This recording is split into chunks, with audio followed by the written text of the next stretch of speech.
Não é a escuridão total que assusta primeiro. É o momento em que a luz, a única ponte para a realidade imediata, começa a falhar.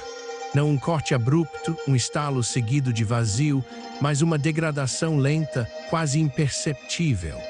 Uma lâmpada que perde o brilho, uma bateria que esgota sua última carga em sussurros de energia. É nesse crepúsculo forçado, nesse limbo entre a visão e o nada, que a sobrevivência se transforma num jogo diferente, onde cada decisão se torna uma aposta contra a própria mente. A luz, para nós, é mais do que uma ferramenta. É uma extensão dos nossos sentidos, uma âncora que define o espaço, a distância e até mesmo a passagem do tempo. Em um ambiente hostil, seja a floresta densa à noite, uma caverna profunda ou uma montanha isolada sob o manto de nuvens, a lanterna na mão é a fronteira entre o controle e o caos. Mas o que acontece quando essa fronteira começa a erodir?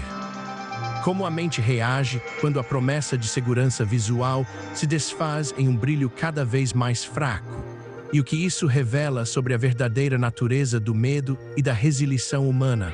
Inicialmente, o enfraquecimento da luz é um incômodo. As sombras se alongam, os contornos se tornam menos nítidos. O que era um caminho claro agora exige um esforço maior para ser discernido. A cada passo, a percepção de profundidade se distorce e objetos antes familiares assumem formas ameaçadoras na periferia da visão. A mente tenta compensar, forçando os olhos a extrair mais informação de uma fonte que oferece cada vez menos. É um esforço exaustivo que consome energia preciosa e abre as portas para uma fadiga mental avassaladora. O primeiro instinto é economizar. Desligar a luz por alguns segundos, acendê-la novamente, na esperança de que o breve descanso estenda sua vida útil. Essa alternância cria um ritmo fragmentado de percepção, onde a realidade aparece e desaparece, tornando impossível manter uma imagem coerente do ambiente. O cérebro, privado de estímulos visuais consistentes, começa a preencher as lacunas, criando ilusões. Uma raiz retorcida se torna um animal à espreita.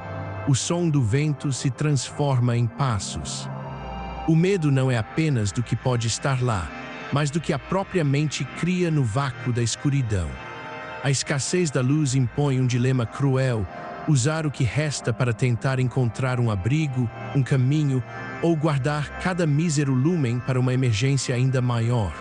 Essa decisão, tomada sob pressão crescente, raramente é racional. O desejo de ver, de ter algum controle, muitas vezes leva ao uso impulsivo, acelerando o inevitável. Cada vez que a luz se acende, é um alívio momentâneo, seguido pela ansiedade de que esse pode ser o penúltimo brilho. Essa montanha-russa emocional drena a força de vontade e obscurece o julgamento. Quando a luz se torna apenas um ponto moribundo, a desorientação sensorial atinge seu pico. A visão noturna, mesmo para aqueles com boa adaptação, é inútil na escuridão total de uma caverna sem lua ou de uma floresta sob um dossel denso. A audição e o tato, antes secundários, tornam-se os sentidos primários, mas são facilmente enganados. O vento transporta sons de forma imprevisível, a textura do chão se confunde. A sensação de estar parado pode ser uma ilusão e a mente perde a capacidade de determinar a direção ou a distância. A ausência de luz também desregula o ritmo circadiano. Sem a alternância de dia e noite, o corpo perde suas referências internas. O tempo se estica ou se contrai de forma imprevisível. Horas podem parecer minutos e uma noite pode se arrastar por uma eternidade. Essa distorção temporal contribui para a exaustão, impedindo o descanso reparador.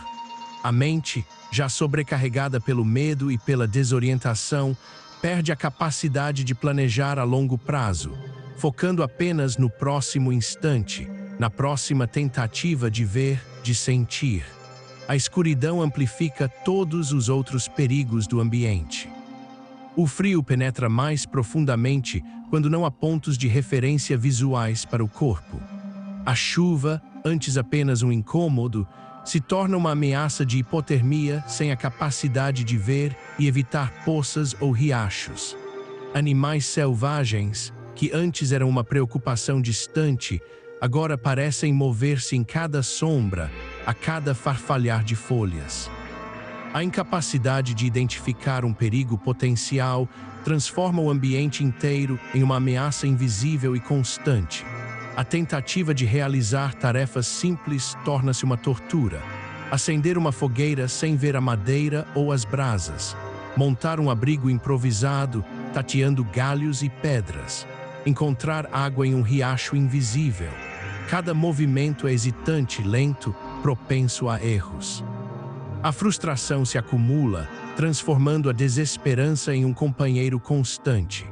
A energia física, já no limite pelo cansaço e pelo frio, é desperdiçada em tentativas infrutíferas, aumentando a dívida metabólica. À medida que a luz finalmente se apaga, a escuridão total se instala. Não há mais sombras, apenas um vazio profundo. O mundo se contrai para o espaço de um braço estendido, para o som mais próximo. Nesse ponto, muitas decisões racionais são substituídas por impulsos. O pânico pode levar a movimentos descontrolados, a tentativas de correr para uma direção desconhecida, aumentando o risco de quedas, lesões ou de se perder ainda mais. A verdadeira virada não é a escuridão em si, mas a percepção de que a luz não era apenas um auxílio visual. Era um ponto de referência cognitivo. Sem ela, a mente perde sua capacidade de mapear, de prever, de contextualizar. O perigo não é apenas o que está lá fora, mas a desintegração da própria capacidade de processar o mundo. A sobrevivência, nesse ponto, não depende de coragem ou de força bruta, mas de uma disciplina quase impossível, a de permanecer imóvel, de silenciar o pânico, de aceitar a impotência da visão e de confiar em outros sentidos, mesmo que eles falhem. A falha silenciosa da luz revela que a verdadeira batalha não é contra a escuridão externa, mas contra o caos que ela instaura na mente. O ambiente, despojado de suas formas e cores, torna-se um espelho da própria confusão interna. A luz era a ponte entre a mente e o mundo, e sua perda gradual não é apenas a ausência de visão, mas a desintegração da capacidade de existir com propósito em um ambiente hostil. A lição final é que, quando a última chama se apaga, a sobrevivência não se trata de ver, mas de não ser visto pelo pânico, de não se mover cegamente e de esperar por uma clareza que só o tempo ou uma nova luz pode trazer de volta.